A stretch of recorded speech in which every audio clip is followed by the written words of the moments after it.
मित्रांनो, सह्याद्री नेचर ट्रेल्सच्या एका नवीन आणि अपरिचित अशा किल्ल्याच्या भागामध्ये मी तुमच्या सर्वांचं स्वागत करतो। तुम्ही म्हणाल पाठी किल्ला कुठे आहे? पण मित्रांनो, आज आपण एका अस्तित्वात नसलेल्या पण मराठ्यांच्या इतिहासात प्रचंड महत्त्व असलेल्या अशा किल्ल्याच्या भेटीला आलो आहोत। माझ्या पाठी एक साधारण 1-2-3 फुटाची दगडाची जुनी भिंत दिसत आहे। तो म्हणजे थळ या गावात असलेला खूबलढा किल्ला। हा किल्ला सध्या अस्तित्वात नाही, कारण मराठ्यांनी स्वतःच्या राज्यात असतानाच स्वतःच्या हाताने संपवलेल्या किल्ल्यांच्या यादीतला हा अतिशय दुर्मिळ असा थळचा खूबलढा किल्ला आहे। या किल्ल्याला उत्तर मराठेकालीन पेशवाई काळामध्ये थळची चौबुर्जी असा देखील उल्लेख केलेला आपल्याला सापडतो। तर चला आता आपण पाहूया हा थळचा किल्ला कोणी बांधला, याचं महत्त्व काय होतं आणि किती मोठे चित्तथरारक प्रसंग ह्या अस्तित्वात नसलेल्या पण प्रचंड महत्त्व असलेल्या किल्ल्याने अनुभवले आहेत। चला। थळचा खूबलढा किल्ला हा आपल्याला कोकणातील रायगड जिल्ह्यातील अलिबाग तालुक्यामध्ये थळ गावाच्या किनाऱ्यावर पाहायला मिळतो। अर्थात आता येथे या किल्ल्याचे फारच थोडे अवशेष उरलेले आहेत, पण थळच्या किल्ल्याची लांबी 100 फूट आणि रुंदी 90 फूट इतकाच विस्तार असल्याच्या नोंदी आहेत। कोणे एकेकाळी उत्तरेच्या दिशेला ह्याचा दरवाजा असल्याच्या नोंदी देखील आपल्याला पेशव्या दफ्तरातील विविध पत्रांचा अभ्यास केल्यास पाहायला मिळतात। सध्या मात्र येथे केवळ बुरुजांचा पाया पाहायला मिळतो, ज्यावर आजकाल थळ गावातील कोळी बांधव आपली मासळी सुकवण्यासाठी त्याचा वापर करतात। खांदेरी किल्ल्याची बांधणी करण्यासाठी रसद पुरवठा व कच्चा माल पुरवण्यासाठी सुरक्षित गोदाम हवे किंवा बेस हवा म्हणून 1678 ते 1679च्या काळामध्ये छत्रपती शिवाजी महाराजांनी थळच्या या छोट्या कोटाची बांधणी केली असावी असा बऱ्याच इतिहासकारांचा अंदाज आहे। गुगल अर्थ वरून पाहिले असता आपल्याला या किल्ल्याच्या तटांचा आणि बुरुजाचा आकार सिमेंटच्या चौथऱ्यांखाली दडला गेलेला स्पष्टपणे जाणवतो, जो येथे फिरताना प्रत्यक्ष डोळ्याने दिसत नाही, पण सॅटेलाइट इमेज मधून पाहिले असता येथे एकेकाळी भिंती होत्या याच्या अस्तित्वाचा पुरावा जाणवतो। त्याचबरोबर ह्या सिमेंटच्या चौथऱ्याच्या खालून फिरल्यास साधारणपणे 3 ते 4 फुटाची तटबंदी आजही शिल्लक असल्याचे आपण येथे पाहू शकतो। थळचा हा छोटेखानी कोट किनारी प्रदेशाची बारकाईने पाहणी करून बांधला आहे। येथे एक छोटीशी खाडी नागमोडी वळणघेट समुद्राला मिळते। मराठा साम्राज्याच्या नौदलाची लहान लहान गलबते खुल्या समुद्रातून सुरक्षित नांगरून ठेवण्यासाठी येथे आदर्श व्यवस्था होती। त्यासोबत छत्रपती शिवरायांच्या मनातील बळकट जलदुर्ग खांदेरीच्या बांधणीसाठी येथून ते बेट जवळच असल्याने रसद पुरवठा करणे सहजच शक्य होते। भूराजकीय व लष्करी दृष्ट्या सिद्धीच्या नौदलाने हमला केल्यास मराठा नौदल थळच्या खाडीत आश्रयाला आल्यावर त्यांच्या रक्षणासाठी येथे छोटासा मजबूत कोट असला की त्यात गरजेच्या बांधकामाच्या वस्तू, पाणी वगैरे साठवता यावे। त्यासोबत दणकट तटावर लांब भारी तोफा चढवून जवळ येणाऱ्या सिद्धीच्या आरमाराला चांगला धडा शिकवता यावा म्हणून येथेच किल्ला बांधण्याचा हुकूम देणाऱ्या छत्रपतींची दृष्टी पाहून आपल्याला त्यांना मानाचा मुजरा करावा लागतो। आजही येथून खांदेरी उंदेरीचे सुंदर असं दर्शन होतं। आजही ही नागमोडी खाडी कोळी बांधवांच्या बोटीचे वादळ वाऱ्यात रक्षण करते। छत्रपती शिवरायांच्या अखेरच्या काळात थळच्या कोटाची बांधणी झाली व या कोटाने खांदेरी जलदुर्गाच्या बांधणीमध्ये सिंहाचा वाटा उचलला।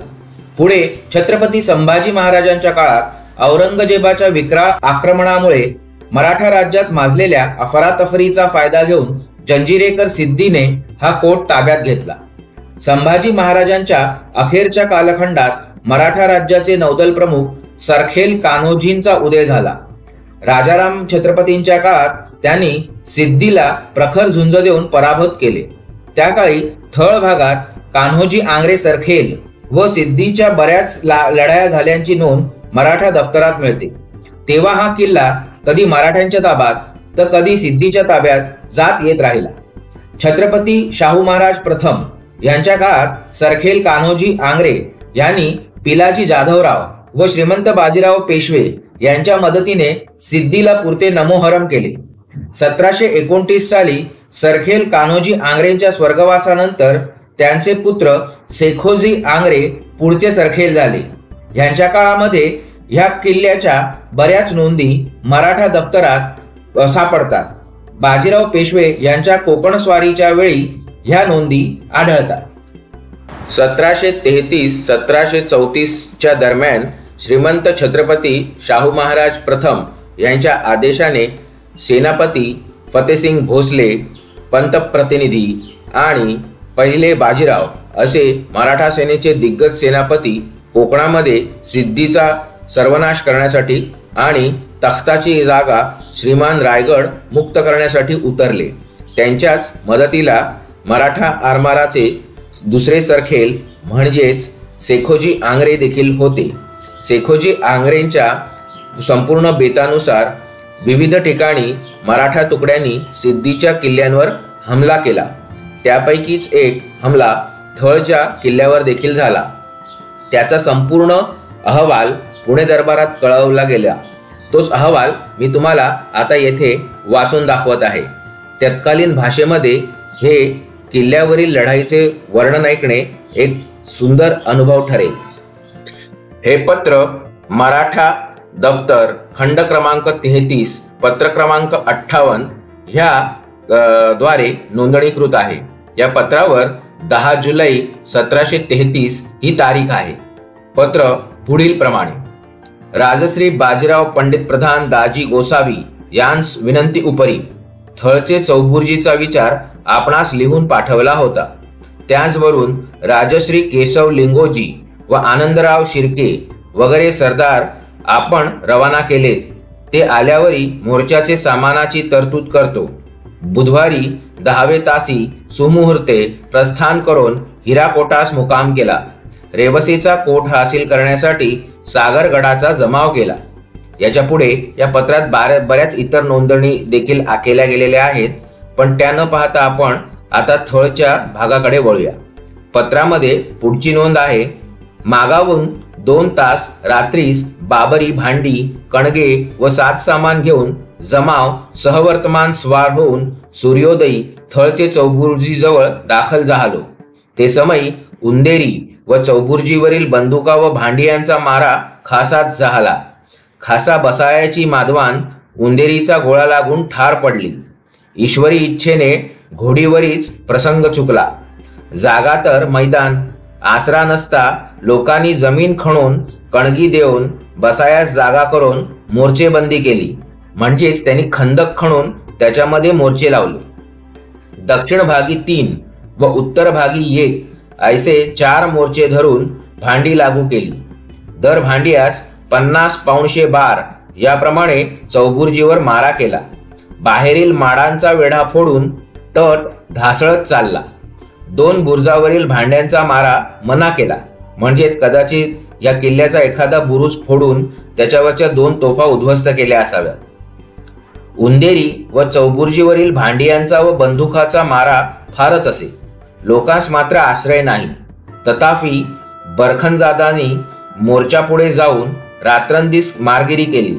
दुसरे दिवशी 2 भांडी आणखी नेऊन लागू केली.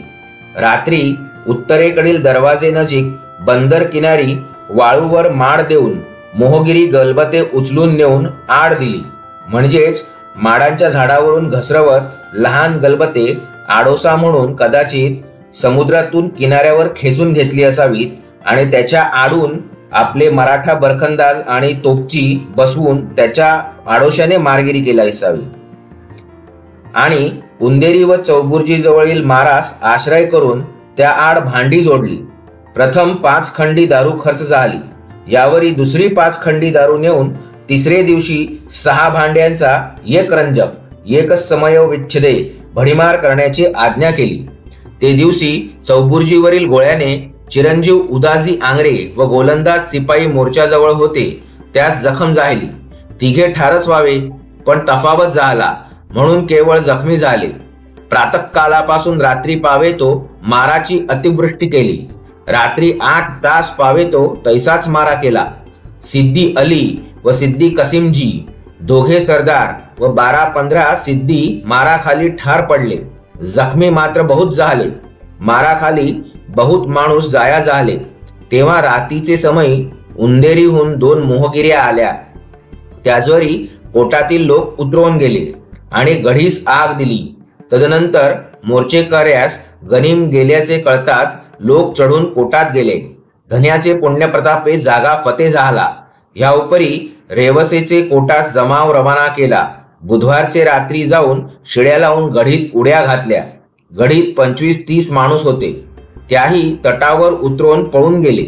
दोघांनी हतियार धरले ते जखमी झाले. इतर 4 दस्त झाले. गढी मात्र हस्तगत झाली.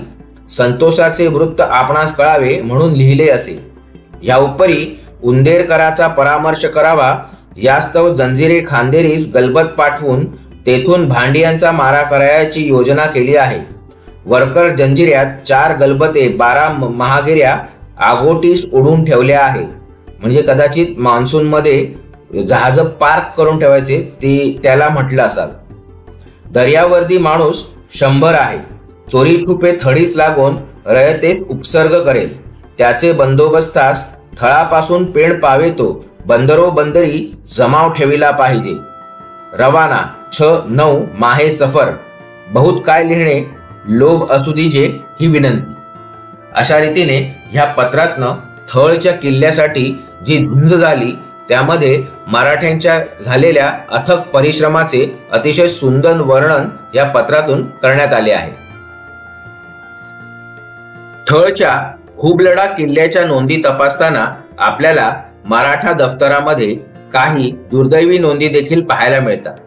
पुढील पत्रातून आपल्याला सिद्धीने ह्या थळच्या किल्ल्यामध्ये कशी फितुरी घडवून किल्ला जिंकला याची एक नोंद खंड क्रमांक 33 पत्र क्रमांक 122 12 नोव्हेंबर 1733 रोजीची सापडते. पत्रात पुढील उल्लेख आहे. श्रीमंत राजश्री पंतप्रधान स्वामीचे सेवेसी विज्ञापना तगायत 15 जमा दिलाखर. राजश्री मानाजी आंग्रे वजारत मा आब यांच्याकडील थळचा कोट उंदेरकर श्यामलाने घेतला.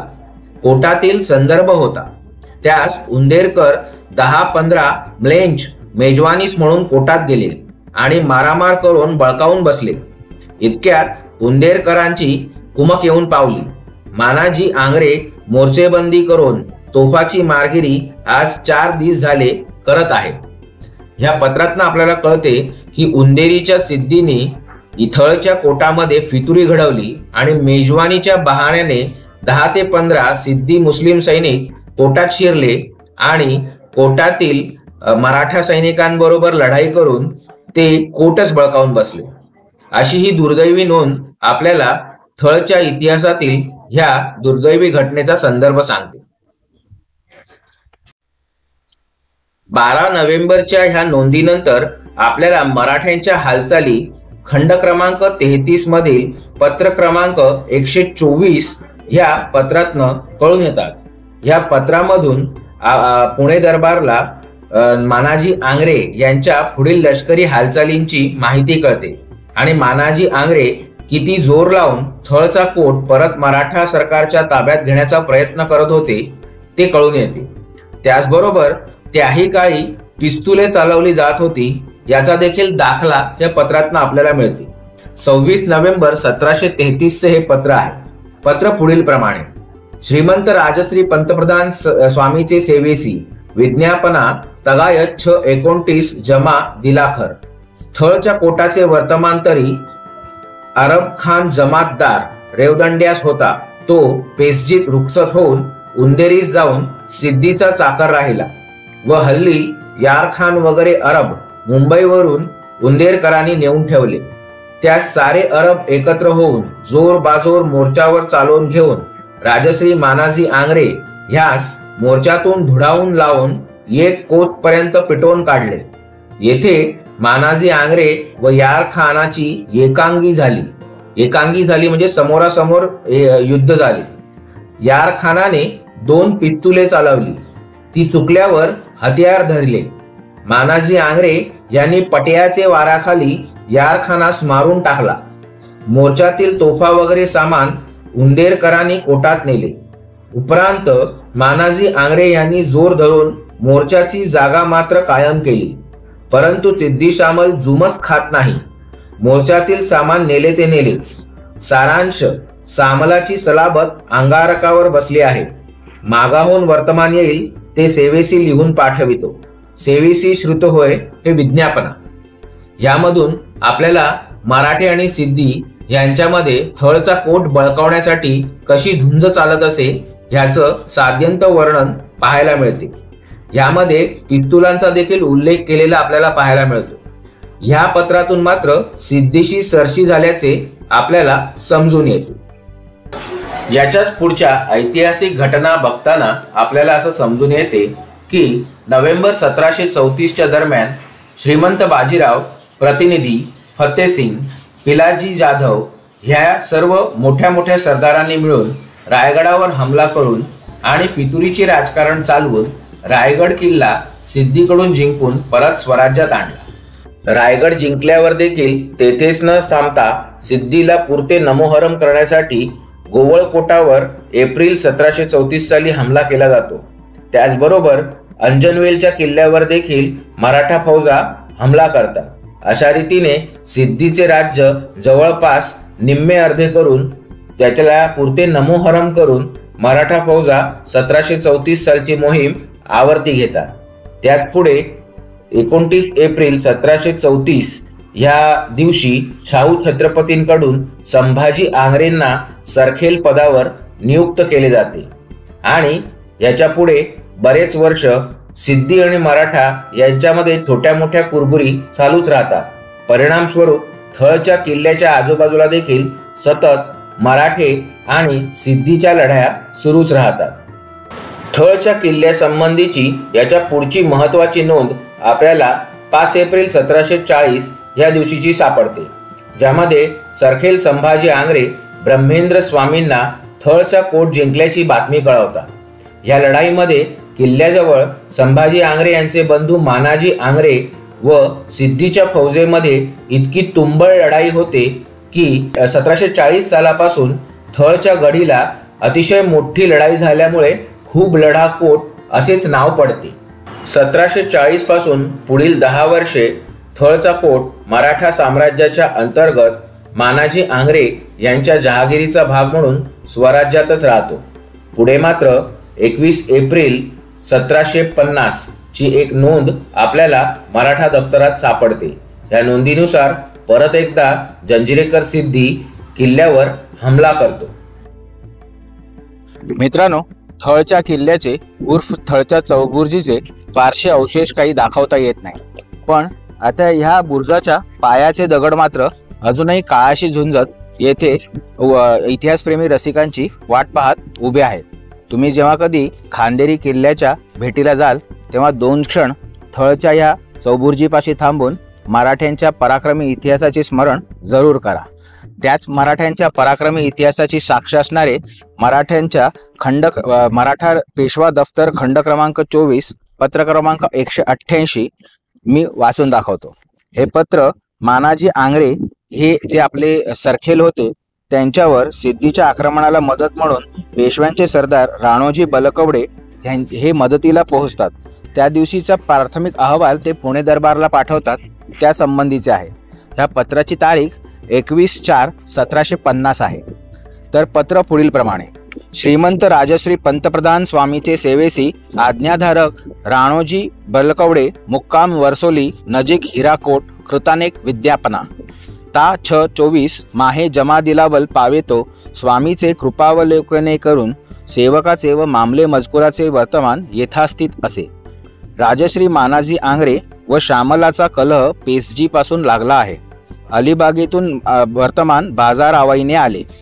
तारीख 26/24 माहे जमा दिलावेल पावेतो स्वामीचे कृपावलोकने करून सेवकाचे व मामले मजकुराचे वर्तमान यथास्थित असे विशेष. राजश्री मानाजी आंग्रे याचा व श्यामलाचा कलह पेसजीपासून लागला आहे. अलिबागेहून वर्तमान बाजार वावईहून आले की सुरतेहून श्यामलाचे आरमार सिद्दी मसूद खान याचकडून येऊन श्यामल थळास उतरला. तेथे थळाचे कोटानजीक वजारात माब याचे व शामलाचे युद्ध झाले. वजारात माब यास जखम लागली.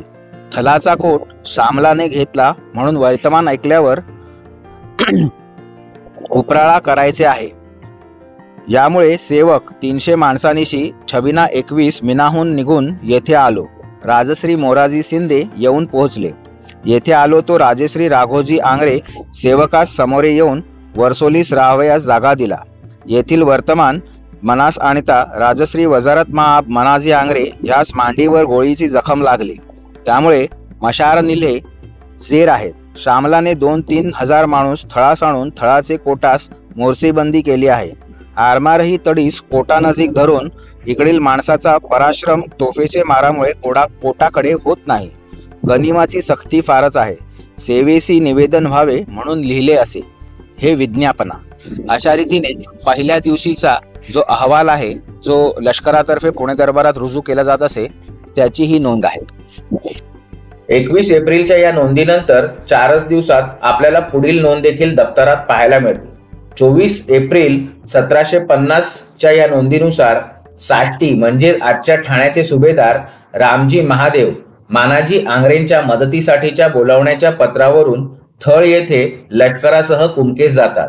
तेव्हा थळ येथे परत एकदा सिद्धी आणि मराठा लष्करामध्ये तुंबळ लढाई होते. या लढाईत सिद्धीचे जवळपास 1000 लोक ठार होतात. त्याचबरोबर मराठा नौदल सिद्धीची 4 गलबते जप्त करते आणि मराठा लष्कर सिद्धीच्या 5 तोफा जिंकून घेते आणि या लढाईत शेवटी थळचा कोट परत एकदा मराठ्यांच्या ताब्यात येतो. थळच्या चौबुर्जी संबंधी शेवटची मराठा दफ्तरातील लिखित नोंद आपल्याला खंड क्रमांक 24 पत्र क्रमांक 69 मध्ये मिळते. यामध्ये सरदार रामजी भगवंत पुणे दरबारात मुख्य कारभारी सदाशिवराव भाऊंना कोकणचा अहवाल सादर करतात. त्या पत्रामध्ये थळ संबंधी एक महत्त्वाचा उल्लेख येतो. सतत शामल म्हणजे कृष्णवर्णी सिद्धी थळची चौबुर्जी व रेवसची गढी परत परत हमला करून बळकावतो आणि त्यामुळे मालमत्तेची आणि जीविताची हानी होते. म्हणून शेवटी मानाजी आंग्रे 1751च्या अखेरेला हे दोन्ही किल्ले स्वतःहून उद्ध्वस्त करतात. त्यासंबंधीची ही मराठा दफ्तरातली अधिकृत नोंद आहे. नोंदीमध्ये पुढील प्रमाणे आपल्याला लिखित पुरावा सापडतो.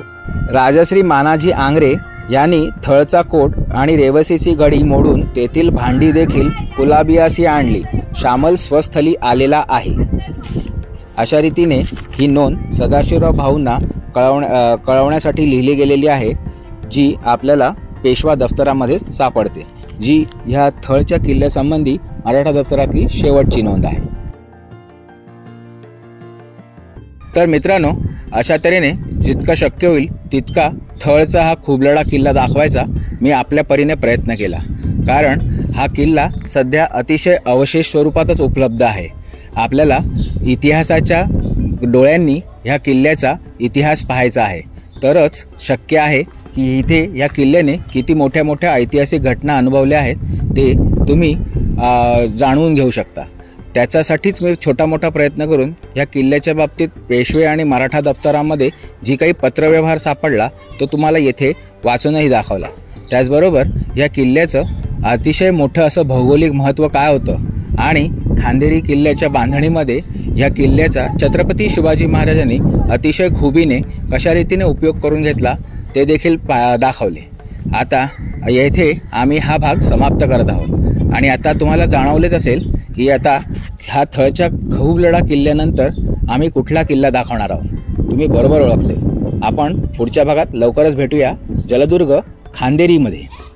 तोपर्यंत सह्याद्री नेचर ट्रेल्स बघत राहा आणि आमचे जे तुम्हाला भाग आवडतील ते आपल्या मित्रपरिवाराला जरूर फॉरवर्ड करत राहा. धन्यवाद.